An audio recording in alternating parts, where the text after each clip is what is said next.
Je m'appelle Hélène et aujourd'hui j'ai 72 ans.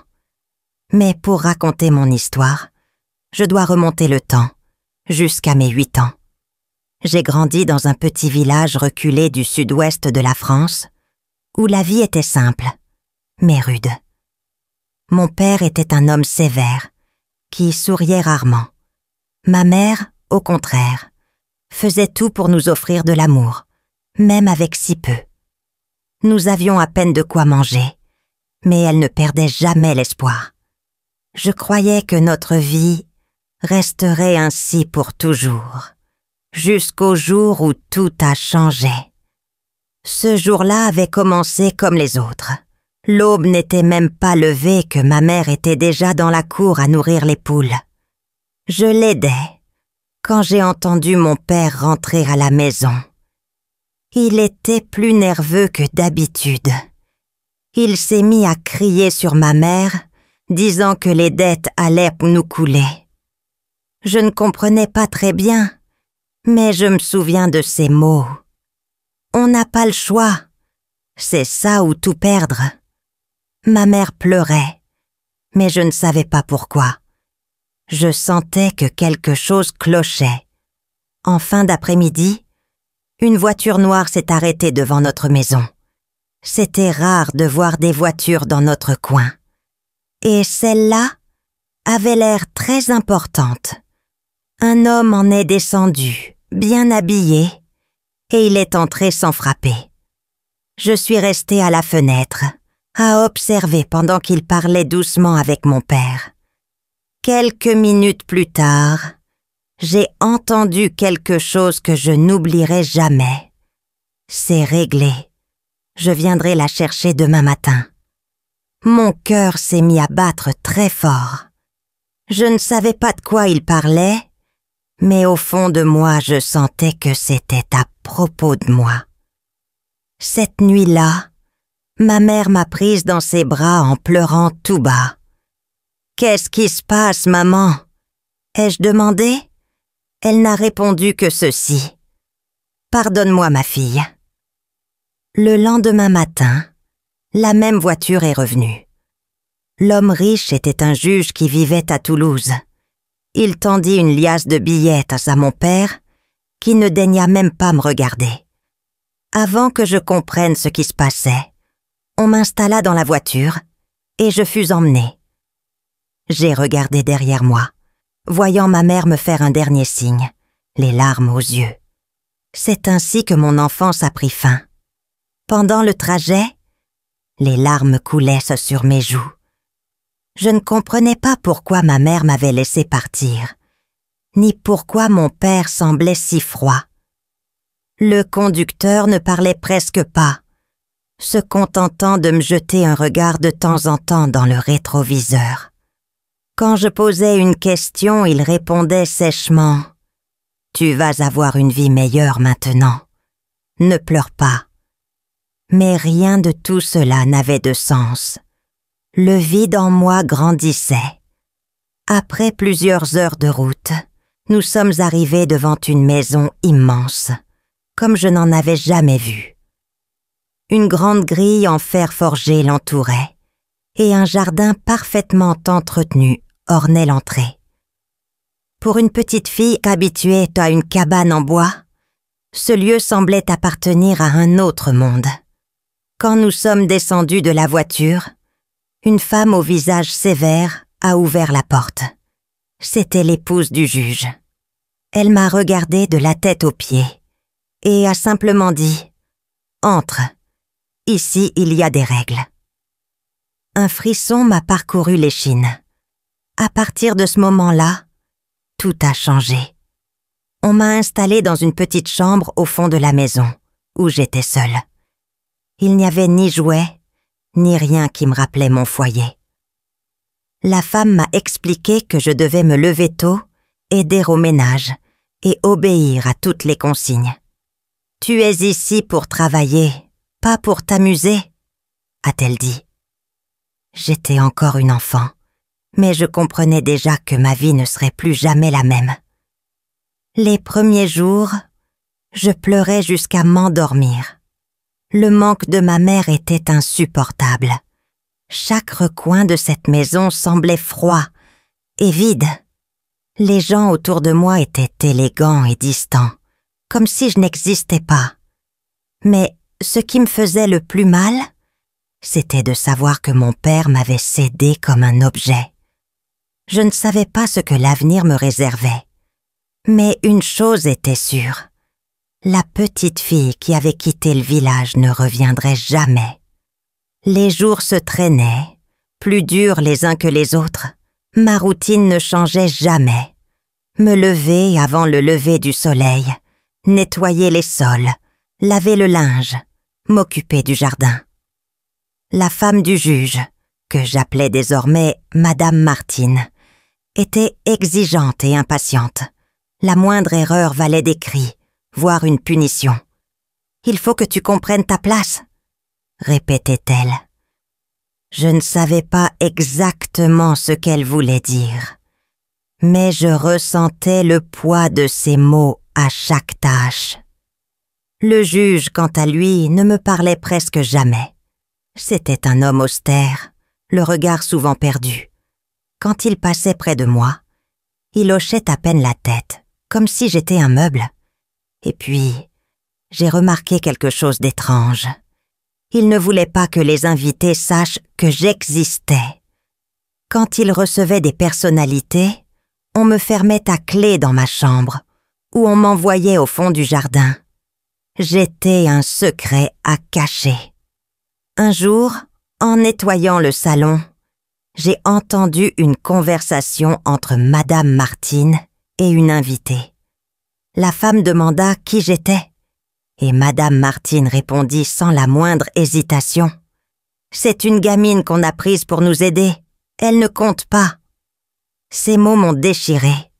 Je savais que j'étais là pour travailler, mais entendre que je n'étais rien, cela a brisé quelque chose en moi. Ce jour-là, j'ai compris que pour eux, je n'avais aucune valeur. Et pourtant, malgré tout, une petite flamme refusait de s'éteindre en moi. Dans les rares moments de solitude, je m'asseyais dans le petit coin de jardin à l'arrière et je regardais le ciel. Je rêvais du jour où je serais libre, du jour où je pourrais revoir ma mère. Chaque étoile semblait me murmurer que la liberté était possible. Même si j'étais si jeune, je commençais à réfléchir à une manière de m'échapper. Il ne me manquait qu'une opportunité. Les années passaient. J'avais maintenant 14 ans. Mon corps avait changé, mais ma vie restait la même. Travail dur, silence, obéissance. Madame Martine était toujours aussi dure. Et le juge ne me voyait toujours pas. J'avais appris à endurer, mais au fond de moi, le manque de ma mère et le désir de liberté ne m'avaient jamais quitté. C'étaient les seules choses qui me maintenaient debout. Un jour, alors que je faisais la vaisselle dans la cuisine, j'ai entendu le juge et Madame Martine se disputer. Ils disaient que j'étais devenue trop grande et qu'il faudrait se débarrasser de moi. Mon cœur s'est affolé. Que voulait-il dire? Allait-on me vendre à nouveau? M'envoyer dans un endroit encore pire? Je me suis cachée derrière la porte, retenant mon souffle. C'est à ce moment-là que j'ai compris. Pour eux, je n'étais qu'un outil jetable, un objet qu'on pouvait échanger ou abandonner à tout moment. Après cette conversation, je suis devenue encore plus vigilante. J'essayais d'écouter ces conversations dès que je le pouvais, à la recherche d'indices sur ce qu'ils comptaient faire de moi. En parallèle, je redoublais d'efforts dans mon travail, tentant de ne donner aucun prétexte pour qu'ils me mettent dehors. Chaque jour était une lutte contre la peur et l'incertitude. Je savais que j'avais besoin d'un plan. Mais comment une fille seule, sans personne ni ressources, pourrait-elle s'échapper de cet endroit? Un soir, alors que je rangeais les livres dans le bureau du juge, je tombai sur quelque chose qui me redonna espoir. Une vieille carte de la ville et de ses environs. Pour la première fois, j'ai commencé à imaginer un itinéraire de fuite. Je savais que ce serait dangereux et que si je me faisais prendre, les conséquences seraient terribles. Mais ce bout de papier devint mon bien le plus précieux. C'était la clé vers ce que je croyais impossible, la liberté. Les jours suivants furent pleins de tension. Je faisais semblant d'agir normalement, mais à l'intérieur, mon esprit ne s'arrêtait jamais. Comment fuir sans me faire repérer? La maison était entourée de hauts murs, et je n'avais jamais été seule en ville. Mais d'une manière étrange, le destin semblait vouloir m'aider. C'est alors que j'ai rencontré quelqu'un qui allait tout changer. Madame Gisèle, la cuisinière de la maison. C'était une femme simple, les mains abîmées par les années de travail. Elle avait toujours été plus douce avec moi que les autres, sans pour autant me parler beaucoup. Jusqu'au jour où elle m'appela dans la cuisine, pendant que je coupais des légumes. « Dis-moi, depuis combien de temps es-tu ici ?»« Depuis mes 8 ans, » ai-je murmuré. Elle soupira, me regarda droit dans les yeux et dit « C'est pas normal, tu ne devrais pas vivre comme ça. » Mon cœur battait à tout rompre. Pour la première fois, quelqu'un voyait ce que j'avais toujours su. J'étais une prisonnière. Dans les semaines suivantes, Madame Gisèle commença à me transmettre des choses qui semblaient anodines, mais qui étaient en réalité des conseils pour survivre dehors. Elle me montrait les passages les moins surveillés, m'expliquait quelles rues de la ville éviter et même où trouver de l'aide si un jour je décidais de partir. Si jamais tu veux fuir, va voir Madame Bernadette, rue du Marché. Elle aide des filles comme toi. Je ne savais pas si j'aurais un jour le courage de fuir, mais désormais j'avais une véritable chance.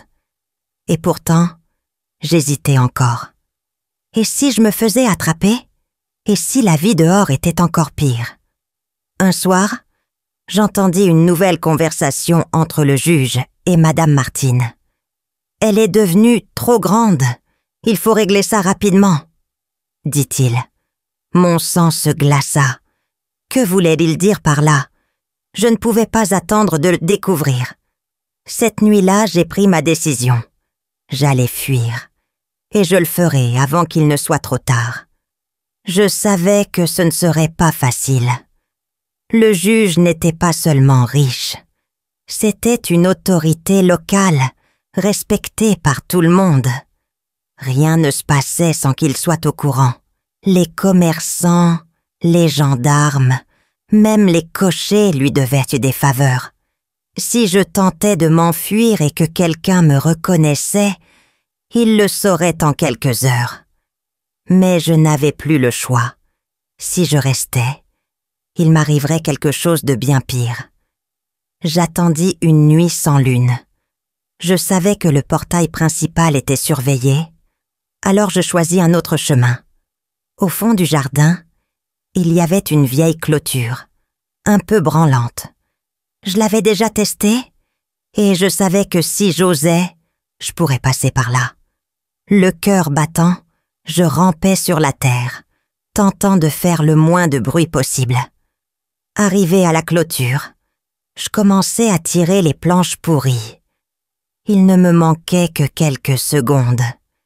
Puis un craquement retentit dans le silence. Une branche sous mon pied. Mon sang se glaça.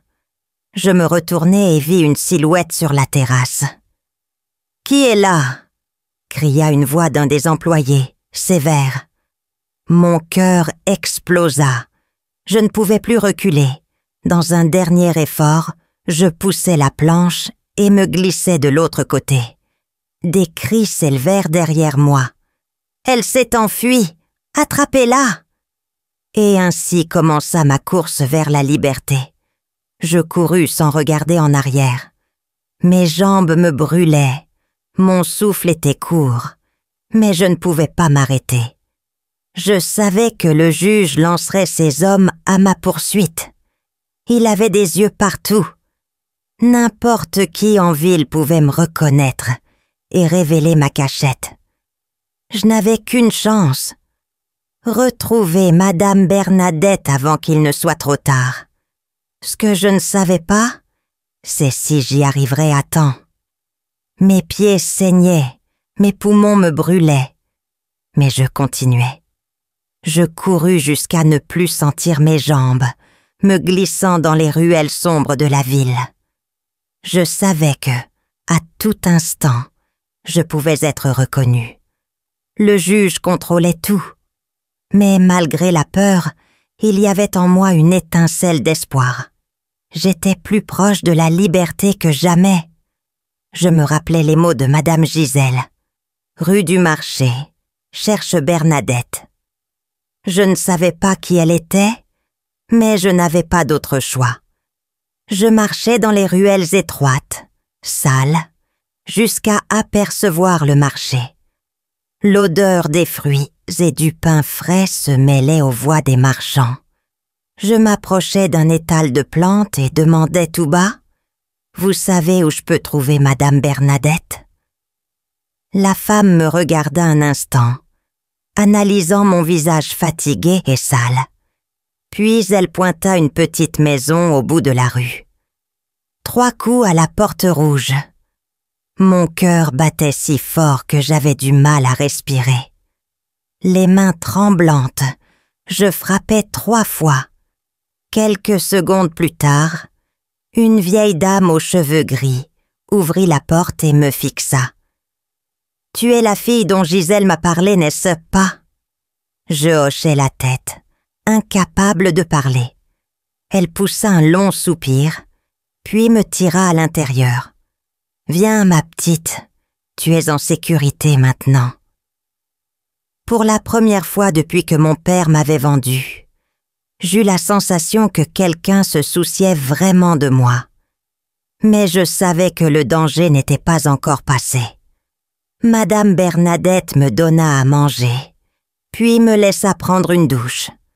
Pendant que je mangeais, elle me regardait attentivement. « Tu ne peux pas rester ici trop longtemps. Le juge doit déjà être en train de te chercher. » Sa voix était ferme, mais pas dure. Je déglutis. J'avais réussi à fuir, mais maintenant, où allais-je aller? Je n'avais aucune réponse. Tout ce que je savais, c'est que je ne retournerais jamais là-bas. Dans les jours suivants, Madame Bernadette m'aida à me cacher. Le juge était furieux. Les rumeurs disaient qu'il avait envoyé des hommes à ma poursuite. Mais grâce à elle, je restais introuvable. Et c'est alors que j'eus le courage de poser la question qui me hantait depuis toutes ces années. Est-ce que vous savez ce qui est arrivé à ma mère?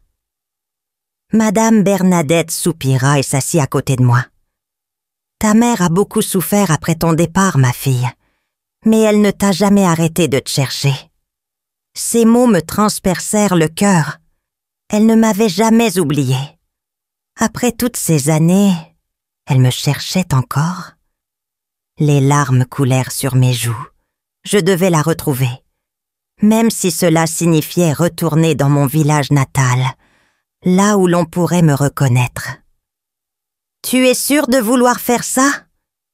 demanda Bernadette. Je n'ai pas hésité une seconde. « Oui, je dois la voir, même si c'est pour une dernière fois. » Avec son aide, j'ai trouvé une voiture qui m'a menée dans un hameau près de mon village d'enfance. Le chemin était long et mon cœur battait à chaque kilomètre parcouru. Je me demandais si ma mère vivait toujours là-bas, si elle allait bien, et surtout, si elle me pardonnerait de ne jamais être revenue plus tôt. Quand j'ai enfin atteint le village, tout me parut plus petit que dans mes souvenirs. Mais notre maison, notre vieille maison, était toujours debout. Les jambes tremblantes, je suis allée jusqu'à la porte et j'ai frappé. Elle s'ouvrit lentement et là, devant moi, se tenait ma mère. Ses cheveux étaient plus blancs, les marques du temps plus profondes. Mais ses yeux étaient les mêmes, ceux que je rêvais de revoir chaque nuit. Elle porte une main à sa bouche, choquée. « Hélène? Ma fille ?» Je ne parvins pas à parler. Je me jetai dans ses bras. Après tant d'années de souffrance, j'étais enfin à ma place. Ma mère me serrait comme si elle craignait que je disparaisse de nouveau. Nous avons pleuré longtemps, sans un mot. Quand nos larmes se sont taries, elle m'a fait entrer et m'a raconté ce qui s'était passé après mon départ. Ton père, il n'a plus jamais été le même, mais pas par remords. Il a tout perdu au jeu, s'est endetté et a fini seul. C'était sa punition. L'entendre ne m'a pas procuré de joie. Il avait détruit notre famille, volé mon enfance. Et pourtant, au fond de moi, je voulais comprendre. J'avais besoin de lui poser cette question en face. Pourquoi? Ma mère a hésité quand j'ai dit que je voulais le voir. Il ne mérite pas ton pardon, Hélène. Mais ce n'était pas une question de pardon. C'était une question de clôture. Alors, j'ai pris une grande inspiration et suis allée au seul endroit où je savais que je le trouverais, l'ancien bar tabac au bout du chemin. L'homme assis dans un coin n'était pas le père dont je me souvenais. Plus vieux, l'air vide, perdu. Quand je me suis approchée, il m'a reconnue avec lenteur. « Hélène ?» Mon cœur a cogné fort. J'avais imaginé cette scène 1000 fois. « Oui, père, c'est moi, ta fille, celle que tu as vendue. » Le silence était lourd comme du plomb. J'ai vu de la honte dans ses yeux, mais aucun mot n'aurait effacé ce qu'il avait fait. « Je n'avais pas le choix, » murmura-t-il. Je levai la main pour l'arrêter. « Tu avais le choix. Tu as choisi de te débarrasser de moi. » Il baissa les yeux, incapable de soutenir mon regard. Et là, j'ai compris. Je n'avais pas besoin d'excuses. Je n'avais pas besoin qu'il admette sa faute. Parce que, pour la première fois, je savais que je n'avais plus besoin de lui pour avancer. J'étais libre. Et jamais plus personne ne déciderait de ma vie à ma place. Après cette rencontre, j'ai senti un poids se détacher de mes épaules. Pas parce qu'il s'était repenti, mais parce que je ne portais plus ce fardeau. Mon histoire m'appartenait. Les jours suivants, je suis restée auprès de ma mère, essayant de rattraper le temps perdu. Mais rapidement, j'ai compris que ce n'était pas suffisant. Je voulais aider d'autres filles, celles qui, comme moi, n'avaient eu personne pour les défendre. Je voulais être la voix que je n'avais jamais eue. Avec l'aide de Madame Bernadette, je suis retournée en ville et j'ai commencé à travailler dans une petite pension de famille.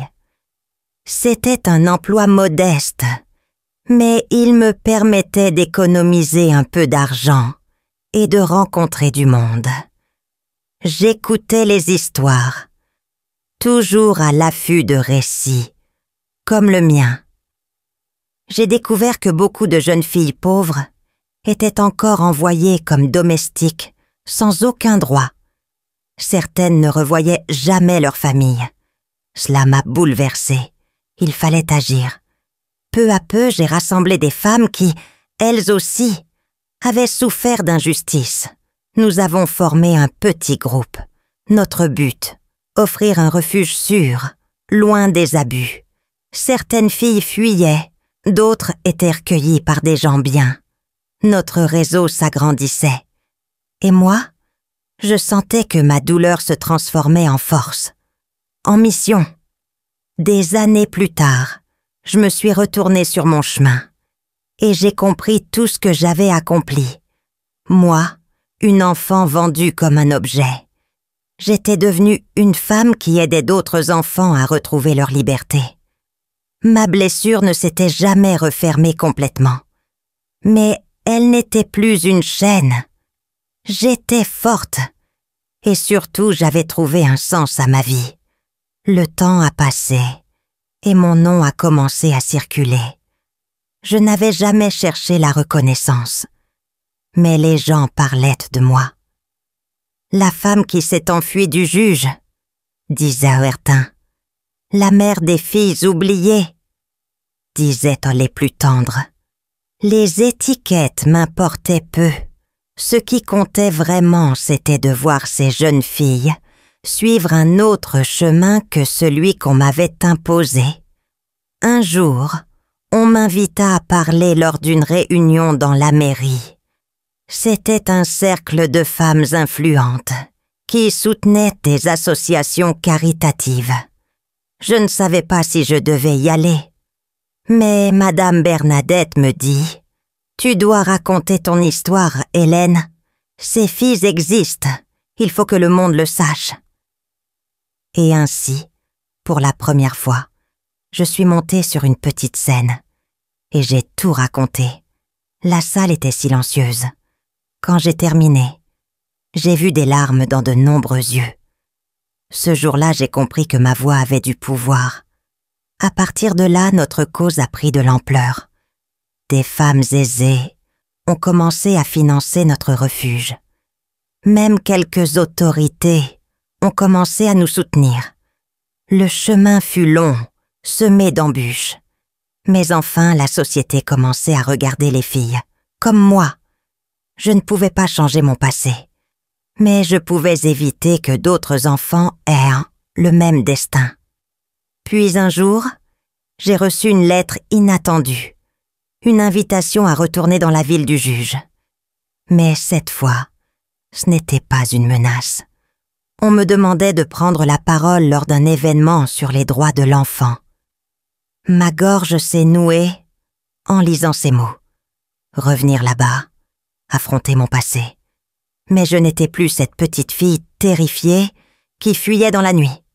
J'étais Hélène, et j'étais prête à montrer au monde qui j'étais devenue. Les années ont passé. Je suis devenue grand-mère. Mes cheveux sont blancs, mes mains marquées par le temps. Mais mon cœur reste solide. Chaque fois que mes petits-enfants s'asseyent autour de moi, ils me demandent des histoires. Ils aiment entendre comment c'était autrefois.